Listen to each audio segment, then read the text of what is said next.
at participating Wendy's locations. The views and opinions expressed on this program are those of the hosts, guests, and contributors, and are not those of WKYU-TV, its management, or WKU. All right, ladies and gentlemen, we're back for another exciting episode of TopperTalk. Coming original for the next 30 minutes. We're going to be talking about Hilltopper Sports, and Shane Bierman's in the house. You missed last week. I did miss last week. But you're back this week. I'm slacking. I'm sorry. I'm a bad co-host. Unfortunately, Woody is not here this time. You're just the extended meeting. staple. I must. The streak continues. Call me Iron Man, Cal Ripken, because the streak continues. So that's what I do, man. It's called dedication. It is. I want to see a little bit more dedication from you, man. Man, I'm sorry. Okay. Work, normal day job stuff gets in the way sometimes. But we had the entire state working against us last week. It's okay. So. You had to do what you had to do. You had to put on that Superman outfit and go to work, right? But anyway, we're back for the next 30 minutes, and if you guys want to holler at us or anything WKU sports related, you can always tweet at us at TopperTalk TV. And we're going to start off. We'll make a pretty big announcement for next week's show. Athletics Director Todd Stewart is going to be on the show with us next week, so we want to let you guys know about that. He'll be on for the whole show, and hopefully we won't scare him away, and we'll rap about sports and the big hires and the big moves and the big money maker that Todd Stewart is. So we'll be talking about that next week. So stay tuned for that. Something for you guys to look forward to out there. So we'll get things started with Media Day down in New Orleans. Yep, Sunbelt Media Day. Sunbelt unveiling the new logo and a couple little mini football helmets. Can we talk about this logo? I know we've already talked about it, but I don't know. It looks like it was designed by a fifth grader. Left you speechless, huh? Yeah, well, like I said, I kind of like the logo about 2 logos ago that had the flaming sun and, had the spear around. I like the Sun Beast logo is what I like. That's a good one, too. But I don't know what this new one looks like. It doesn't really matter. We just have to keep up with it for a year, and then we're off to a new conference. So, yeah. Yes. All right, so let's get it started. I guess the big news to start off Media Day is that the Western Kentucky UK game has got picked up by ESPN News. Yep, ESPN I wonder who's going to be on the call for that one. There's no telling who will grace LP Field with their presence to call that game. But obviously pretty big news because, it was kind of in limbo, wasn't going to be on TV, but now ESPN News picked it up, so that's a good thing for us. I think with the way the game has been the last couple of years, it's kind of a surprise to me that it's only ESPN News. I would think at least it would have made, ESPNU or ESPN2, but there's a lot of football on that weekend. I think there ESPN is. It's opening weekend. ESPN the Ocho's lined up too with football, so you got to pay attention to that. At least we're not on the Ocho, so that's true. Right after dodgeball and right before women's shuffleboard. That's right. But, curling. So we made that. but we made the cut. So at least it's going to be broadcast somewhere. Yeah. So ESPN News is broadcast at the time still the same. It's 7 p.m. Eastern and 6 p.m. Central for you guys that live around here. So definitely big, though. I mean, that's probably, let's see, 1, 2. But if you live around here, there's no reason you can't drive to Nashville and be at the game. Exactly. So get off your seats. But that makes 6 games that'll be on TV for Western, and then there's also the Tennessee game that's kind of out there that'll probably be on TV in some form or fashion the second week of the season. So especially if we maybe beat UK the first week, then you could look at maybe like the SEC network picking up the Tennessee game or something along those lines. Probably ESPN, man, if we do that. It could be. You never know. Bobby Petrino starting 2-0 in the SEC, just like old times. Well, it's good to see that, Petrino being here and we get some pub from it and ESPN News pick it up. I know it's ESPN News. It's not, known to show a lot of sports. But like I said, it's going to be a big college football opening weekend, so they're going to have their slots filled up on all their networks. So it's good to be a part of that, whether it's ESPN News or, like I said, De Ocho or ESPN3, which we all know how that goes. Yeah, and even though, we only have, 6 games right now being broadcast, I think you could potentially see, just like last year, if we start having a good year, a lot of games getting picked up on either ESPN3 or Sunbelt Network or, things of that nature. Yeah. Because by the end of the year last year, I think all of our games ended up being broadcast on TV in some form or fashion. Yeah, so. you kind of see it from week to week, especially when you get into conference play. You might have a conference game that's not on TV, but Sunbelt Network can pick it up. Right. If it's it just really just depends on how the teams go and, how the records are and, what kind of matchup it's going to be. If it's going to be a big matchup and it wasn't kind of foreseen to be a big matchup in the beginning of the season, then, obviously TV times will change and everything like that. So that was, I guess, the big news for the day, at least football-wise. I mean, there was some other good little news and notes nuggets. Andrew Jackson was named the preseason Defensive Sunbelt Player of the Year, so that's good for the president. Antonio Andrews got snubbed on the Offensive Player of the Year. Well, Colton Brown, he's coming back. I don't care. Andrews was he did. almost set the NCAA all-time record for all-purpose yards. I'm gonna be the evil guy here. You gonna play devil's advocate? Yeah, against I me? am. All right. I just wanted to use like a Louisiana redneck accent. Okay. Because I felt like doing that. But no, yeah, you could say Andrews has been getting snubbed. And I kind of talked about this with Woody last week. Kind of seems like he's been getting snubbed on a lot of preseason watch lists anyway, as far as like preseason All-American according to this guy and according to this guy. Seems like they kind of snub him after a year he had where he almost broke a all-purpose yardage record. Seems like he's not getting a lot of love in the running back position, more so in the all-purpose yardage position and kick returning and punt returning. Yeah. Which, granted, he's very good at that, but he's also a very good running back, I think too. he's a better running back than he is a return man. Yeah. But, a lot of people just don't, they see the, certain numbers and see, that he had so many carries to get the yardage he had. But, I think that just goes to show, his durability and stuff like that as well. I mean, it's not like last year in the kick return game that, he was just unbelievable all the time returning kicks. I mean, he where he excelled, as you know, was when he was playing running back or coming out of the backfield receiving the ball. Yeah. Either one. But, obviously, you could say he got snubbed for the offensive MVP, preseason Player of the Year. But he was named on the first team All-American, along with Sean Comrie on the offense, and Jackson and Jonathan Dowling were named on the all-defensive team for the Sun Belt for the preseason. So, got any thoughts on that? Could you have seen more Hilltoppers on that preseason list? I think you could argue some spots for a couple of our defensive backs, with maybe Cam Thomas or Keontae Young or somebody like that. As far as the offensive side, other than Antonio, our receivers, they didn't get a whole lot of looks last year. Jack Doyle, Mr. Everything, he's gone. Quarterback is kind of new, so, I can kind of understand, certain snubs on the offensive side of the ball, other than Andrews and Conway. But, I think, once again, it's just preseason. I think by the end of the season, you're going to see a lot more Hilltoppers on that list. Ultimately, that's what I say. It's just preseason. Yeah. It's fun for us to talk about on a show like this and, waste some time talking about it. But like I said, it's people's opinion, and it's usually people that ain't playing football. So, but, you kind of talk about that, and, you kind of mentioned there's probably be a lot of Hilltoppers on the list at the end of the season.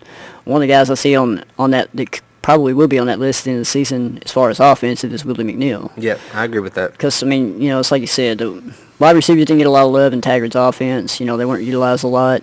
But Willie McNeil's kind of a sleeping giant right there. I mean, he's going to be an offense that will actually, display his skills and what he can do really good. And I think he's going to have a breakout year in Petrino's offense, and we'll probably see him on that list. I agree. And I think you might see either Mitchell Henry or Tyler Higbee or, some of those guys on that list too. Yeah, definitely.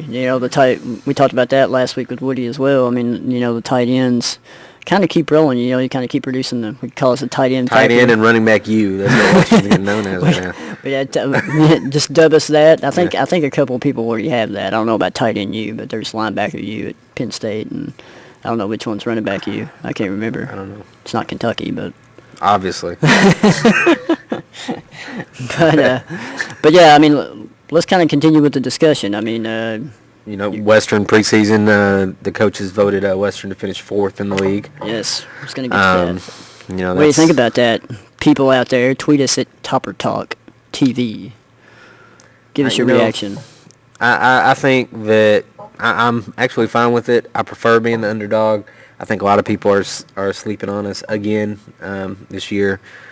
I don't see why anybody in the Sun Belt is really heads and heels better than the rest of us. Well, I think a lot of, like, it goes back to preseason lists, and like I said, the people that are kind of voting on this don't play football. That would kind of be like me and you voting on this stuff. But I think they're really pretty much going with the players that they have returning. You know, the teams have returning. You got Lafayette, Monroe, and Arkansas State. Those are the three teams that are ahead of us in the preseason poll in the Sun Belt. But, you know, I like I said, it's just a preseason poll. I mean, you can make a legitimate case for those three teams being in front of us, but... You know, I think Colton Browning's a great quarterback. Don't get me wrong. Yeah. And, you know, ULM had a great season last year. But that was Louisiana Monroe's first winning season, I think, ever. So, you know, that might be... You know, who's to say that wasn't just a blip on the radar? You know, I mean, they've had good talent in the past and, you know, still haven't done anything with it. You know, they may, you know, who knows? You know, they may have a good year again. They probably will. You know, I think they'll finish in the top 5 in the conference. Yeah. Louisiana Lafayette's going to be a tough team. I honestly think they're right up there with us as far as the best in the league. I agree with that. I think Arkansas State, a lot of people are still picking them high, but, you know, they have a new coach coming in, and they lost a lot.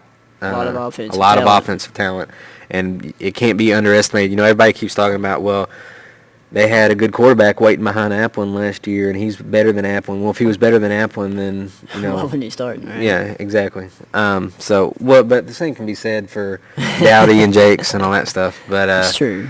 You know, Applin, there's a big difference. Is Applin was a very, very, very talented quarterback, and he's the best quarterback in A-State history. You know, so, you know, he could very well, his loss, you know, can't be underestimated. I mean, it's not easy to replace that productive of a quarterback. Yeah. So I guess and I kind of agree with you on the terms of, it looks like in the Sun Belt, when you talk about preseason and everything, it looks like it's going to shape up to be Lafayette and Western. In my opinion, I agree with you on that as well. You got to think, you know, regardless of what happens in the first few games, you got to think, conference-wise, by the time conference play rolls around, Petrino will have this team rolling. So I think it'd probably be a two-man race between Lafayette and the Hilltoppers. So be interesting to see how that shakes out. But that's why they play the games. You know, that battle between us and Lafayette is going to be on broadcast on ESPN too. That's right. And it could very well be decided for the conference championship. Yeah, well, the ESPN crew will be here at the house for the first time ever. Who do you think's going to be calling that game? I don't know. I have no idea. It's a Tuesday night, so whoever's available. I guess. Hey, that's during the middle of a work week, though. You know. That's right. Never know. All right, so to continue on with the football talk, of course, Western had a couple commits, more commits. Couple verbals. Yeah. You know, if you want to get technical about things, technically they're not commits. We have 0 verbally commits right now. But, so they got we have 8 verbals. They got Nick True. He's a tight end out of Highlands, Kentucky. I think he had about 19 catches for about 256 yards last year. But a pretty big kid, 6'6", about 240. Saw on a couple of sites where, you know, he could play tight end at the next level, but he could also maybe transition to offensive or defensive lineman too, you know, if his body develops and everything like that. So that'd kind of be interesting to see. But regardless, tight end, we're talking about tight ends earlier. This could be another great tight end for the future for the Hilltoppers. Yeah, he's already got good size. So, I mean, he's got that going for him. Last night, also got a commit from Keegan Kareem. I hope I'm saying his last name right. But he is a kind of a, you got him listed as an athlete on most scouting sites, but he's actually a safety, kind of being recruited as a defensive back out of Harrison, Georgia. He's got good size, too, 6'2", 180. Yeah, 6'2", 180. Some places list him as 190. So, I mean, he's a pretty big boy, and especially in the cornerback or playing in the secondary. I mean, that's going to be key for him to play press coverage and things like that. It's going to be you put it in perspective. His size he's the exact, pretty much the same height and weight as Jonathan Dowling is. Mm-hmm. You know, I don't think he necessarily possesses the speed that Dowling does yet, but you know, he's still got good speed, and you know, watching his highlight tape, looks like he has good instincts. On the ball and stuff, so I think that's a good pickup. Yeah, so definitely a couple of good commits, and the commit list is up to 8 now on the verbals. And you know, a lot of people will say, you know, verbal commits, and you see a lot of kids do this. They will commit before their senior season, so they can kind of focus on, you know, their senior season and not really worry about the recruiting process. But obviously, schools are still going to be calling them. Schools are still going to be contacting them.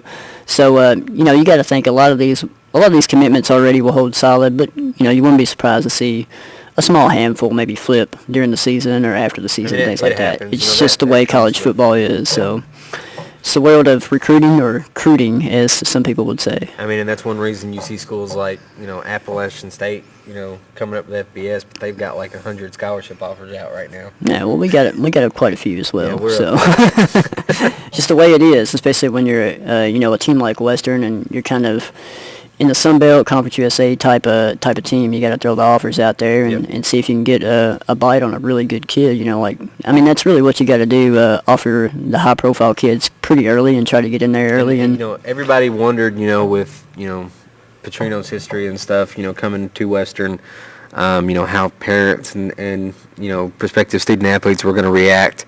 But, it seems like he's not really having much trouble. And, if you're out there reading stuff the recruits are saying, they're like, man, Petrino knows his stuff. He's been successful everywhere he's ever been. And yeah, you kind of get that feeling from a lot of, I've talked to a few of these kids, and, they're really excited to play for a coach like Petrino and the coaching staff as a whole as well, because a lot of times it's not Petrino that's really recruiting them. It's, a position coach, that's out there recruiting them. So they kind of fall in love with the position coach that's recruiting them. They come up here, they love the staff, and everybody loves the facilities as well.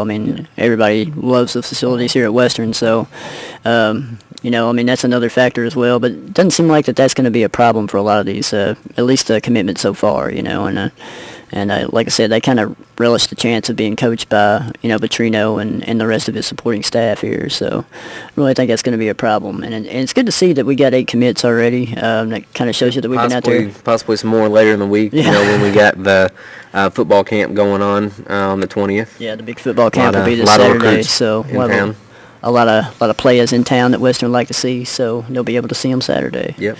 So, all right, we're going to move on to some basketball topics. But before we even get started in this basketball topic, I'm going to throw out some trivia to everybody out there. And whoever tweets us the right answer first will get a shout out. Okay. Get a shout out on the air. All right, the College of Southern Idaho. What is their mascot? I don't know. Don't answer it. Okay. I couldn't answer it anyway. I have no clue. Whoever tweets us that at TopperTalk TV first will get a shout out on the show. Okay. Because we're cool like that, right? Yeah. That sounds like a good idea. The reason I say that is because our boy Boo Man, Frederick Edmond, he's now enrolled at the College of Southern Idaho. Yep. So, what are your thoughts on this, Shane? I kind of saw it coming as far as academics go. He really, he was having trouble qualifying because of no fault of his own, but because of stuff that happened with his high school, losing their NCAA accreditation. So, he can go JUCO for a year and try to get his grades, where they need to be and stay where they need to be, and then possibly look at coming to Western next year. That's true, but you do see a lot of cases where player kind of verbally commits to a school, goes to JUCO, and then it kind of opens up the recruiting process. He can go, it probably will. He'll probably open it back up. But, it's like Michael Bradley, that we had here that went, to JUCO, and then, now he's Sanford. Yeah, now he's at Sanford. Yeah. But, it's one of those where it could go either way. If he's strong in his commitment and he wants to come here, then let him go JUCO for a year, work on his game, and work on his grades in the class. And then I think he has to work on his game too much. It's pretty solid. Well, you can always improve. You can always improve. Yeah, but obviously, it's like you said, I don't think it's any fault of his own. Like I said, the high school he went to in Michigan lost their high school accreditation, so unfortunately he was faced with the task of not being able to enroll academically here. And, that was kind of one of the situations we brought up with him, is he could be enrolled academically but have to sit out a year and, focus on school and then play next year, be a part of the roster. But that didn't happen. And so Edmond is now at the College of Southern Idaho. And if you guys can tell me, we got an interaction here. Yeah. Brian Lee, excited. Golden Eagle. Is that the right answer? Yeah, he got it. It. Congratulations, Brian Lee. At B. Lee F3. College of Southern Idaho, Golden Eagles. I learn something every day. I guess there are Eagles in Idaho. I guess. Awesome. I'm sure there are.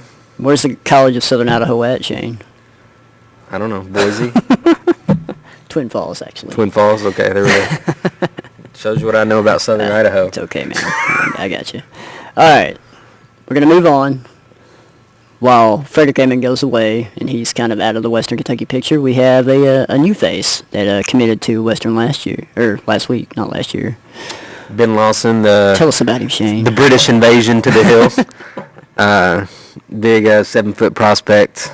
Plays a lot like Rostov, has good range, good fundamentals. I think he'll end up being a good player for us. Adds more size. I mean, Harper just keeps adding all kinds of size to this roster, and that's great. We're not going to be lacking in height. Yeah, or athleticism. Because Lawson, look at his highlight video. He's very athletic as well. Like I said, he can jump back and shoot the three. Yeah, good shot blocker. I mean, he's not a statue down low. Like you see a lot of 7-footers. Are kind of the perception of 7-footers anyway. He's quite different. Almost like kind of put him in the Dirk Nowitzki type category, just because his highlight videos he does shoot a lot from the outside. So I mean he's definitely got the touch, unlimited range, but he's also got a good inside game too. And that helps having a 7-footer that can step out, and it's called diversity, man. I know. I mean, this is gonna be a diverse we had it roster. hang a call, but we need a 7-footer that's gonna stay out there a little bit, not think he's a guard. Not all the time. But I think between Rostov can shoot the 3 too. So if you have Rostov and Lawson out there together, I mean, yeah, you got a couple guards. Just in the imagine post. if Rostov, Lawson, and Tangako was out there, a trio of like we can almost have all kinds of 7-foot guards out there. Shooting threes, man. Look like a couple 3-minute bows out there. Yeah, nobody could block them. You got too much height on it. Oh man. Well, hopefully Ben will be tailor his game inside and outside. I think he looked like, from seeing his highlight videos and stuff like that, he's got good fundamentals. He's got great footwork in the post. I think he's got a couple moves. I think he'll be all right. I think he'll transition well, and here in a year or two, I'll be ready to kind of take over where Rostov is when Rostov moves on and graduates. Yeah, I think so. Now, another interesting fact with Lawson's commitment is the roster situation. So, looks like how do you see the roster situation shaking out? Looks like we got a lot of players on this roster right now, and something's got to go down to get all these players to play this year. We do. I think you could see 1 or 2 players go on academic scholarship. Got any thoughts on that? Who would it be? From my understanding, Caden Dickerson has fairly good grades, and he could be transitioned over to an academic scholarship. Now, that's what I've been told, but we'll see how that goes. But there might end up being a couple guys that know they're not going to play this year, that might want to stay on the team, work towards their degree, and also work towards being able to play next year. That might pay their own way for this school year. And that could happen as well. So, we'll see. We'll see how that shakes out. There's a couple different ways it can go. I think there's a lot of angles you could probably take with how the roster is going to shake down. I mean, obviously, the way it looks right now, there's like 1 extra guy on the roster that, so you're going to have to kind of fandangle the roster a little bit, which is what coaches are paid to do. Yep. So, I mean, coaches, the magic saying is rosters and scholarships have a way of working themselves out. So, it's probably you always find a way to make room. Yeah, exactly. But also with Lawson, too, I mean, he's eligible this year, but that's another situation where he could actually be redshirted and wait and play next year. So that's another situation. You also have Jerichius Bradley, the East Mississippi Community College forward, who is out there still in, I think he's taking summer classes, so thinking he'll be here pretty soon, hopefully. So you gotta, you kind of add him to the mix, and he's going to be one of those players that's going to have a year and a half of eligibility left. So you got that dynamic of 3 players being eligible in December: Trinity Jackson, Chris Harrison-Dox, Jerichius Bradley. Yep. It adds all kinds of new faces to the roster mid-season. It kind of gives you a bunch of different looks you can play with. But fellow SEC coaches or Sunbelt coaches will be losing some hair and graying hair. Yeah, they're going to be like, who are these kids that are dunking on us and dropping dimes like Chris Harrison-Dox? But I think we'll be all. I think we'll be all right with as far as the roster and everything goes. I think everything will find a way to work itself out. Yeah, I mean, I think that's also, the roster I think will work itself out, but that's also just an extremely interesting dynamic. Three players with that capability, and as athletic as they are, and as much as they can score. I mean, if they play like significant minutes, that's like 50 points that's going to be available, come December. So I mean, that's something that you don't really see a whole lot in college basketball, but. It's going to be it's kind of almost like Ray Harper's going to the bullpen like mid-season, like, hey. Right, he's calling up some people from AAA ball. Give me 3 athletic guys to be available. But we have a question from Wendell Strode wanting to know if all the players are on campus. If not, when will they be in both men's and women's? As far as I know, all the players are on campus right now, aside from Jacarius Bradley, who's doing summer classes. I guess Lawson, I don't know if he's here yet or not. Well, Lawson, yeah, he just committed the other day. I don't think he's here yet. But everybody else, to my knowledge, is here. They've been going through summer workouts, getting everything. Saw Fant and Company going into the Diddle Arena this morning about 6 o'clock. They're doing pickups a few days a week. And they're You're not going to ask me why I was here at 6 o'clock? Why were you here at 6 o'clock doing the stadium? I was running steps. Yeah, I knew that. I knew the answer. Thank you. That's why I didn't ask. But I figured I'd throw it out there for the general public. I was just cross-country running, man. Okay. Just run around campus. But, and as far as I know for the women's, I think most of the players are already on campus doing summer workouts as well. Yeah. But you talk about the women's. I mean, the women's basketball team, they added a lot of size this year. So, I mean, that'd be interesting to see them come out there and play. I mean, it's great of the season they had last year. One of the things they were lacking was size.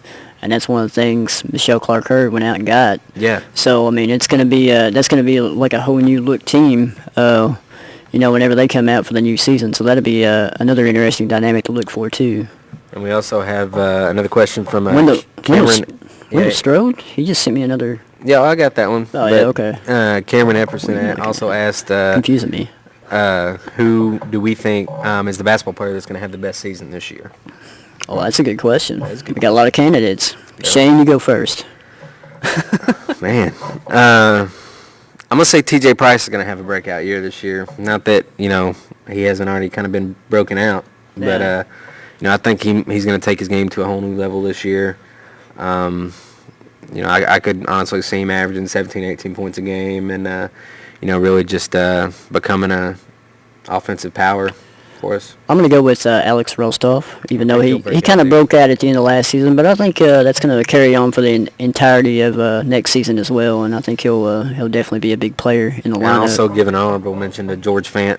I think, he's been working on. There's a lot of players in this roster. There's so much. Too much talent. All right, we got a minute left. Wendell Strode's been knocking it out. He also asked, how would WKU have been ranked if we moved to Conference USA this season in football preseason? I have no idea. Honestly, I think we'd probably be fourth as well. Really? Who would be the 3 teams in front of us? UTEP. Are they still in conference? They are. Okay. I would say, UTEP, Eastern Carolina, and probably Tulsa in front of us. Yeah. And we'd probably be right there in fourth with either us or MTSU right there in fourth. Yeah, MTSU, man. We'll get them in another year. Oh, yeah. All right, we got less than 30 seconds left. You want to give any shout-out, Shane? We'll give a shout-out to the Hope for Harley. All right. She gave us a follow this week. Hurry up. Very inspirational member of Hilltopper Nation and the volleyball team. So shout out next to week, Athletics Director Todd Stewart. Stay tuned. Go Tops. Programming is brought to you in part by Wendy's, featuring their Morning Melt Panini and their Wendy's Artisan Egg Sandwich. Now offering breakfast at 3 locations in Bowling Green: Fairview, Scottsville Road, and Russellville Road. Was this death threat a hoax, or did assassination run?